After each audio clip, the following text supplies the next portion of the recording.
કેશોદ પોલીસે રાણીપર ગામેથી 8 મહિલાઓને જુગાર રમતા ઝડપી પાડ્યા હતા। કેશોદ પોલીસ વિભાગના પોલીસ અધિક્ષક બીસી ઠક્કરના માર્ગદર્શન હેઠળ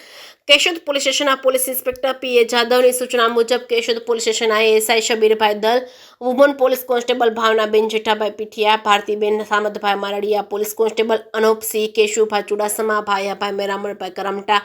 ખાનગી વાહનોમાં પોલીસ કાફલા સાથે પેટ્રોલિંગ કરી રહ્યા હતા। ત્યારે રાણીપરા ગામે પહોંચતા woman police constable Bhavnaben Jethabhai Pithiya અને એએસઆઈ શબીરભાઈ દલને ખાનગી રીતે સંયુક્ત રીતે માહિતી મળી હતી કે રાણીપરા ગામે ધાર વિસ્તારમાં મધુબેન ચિરાગભાઈ ના ઘર પાસે ફળિયામાં જાહેરમાં અમુક મહિલાઓ રૂપિયાની હારજીતનો તીનપત્તીનો જુગાર રમી રહ્યા છે। તેની બાતમીની ખરાઈ કરી પંચોની બોલાવી માહિતીના સ્થળે પહોંચતા ગોળકુંડાળો કરી રૂપિયાની હારજીતનો તીનપત્તીનો જુગાર રમતા હોય પોલીસને જોઈને આગા પાછા થવાનો પ્રયાસ કરતા જેમના તેમ બેસવાની સૂચના આપી પંચોની રૂબરૂમાં woman police constable Bhavnaben Jethabhai Pithiya, Bhartiben Samatbhai Mardiya દ્વારા પૂછપરછ કરતા મધુબેન ચિરાગભાઈ બારિયા, સાધનાબેન ઉર્ફે કારી, હંસારામ હરિયાણી, સમજુબેન જયંતિભાઈ મકવાણા, કાંતાબેન સુમિતભાઈ સોલંકી, સોનલબેન રસિકભાઈ ડાભી,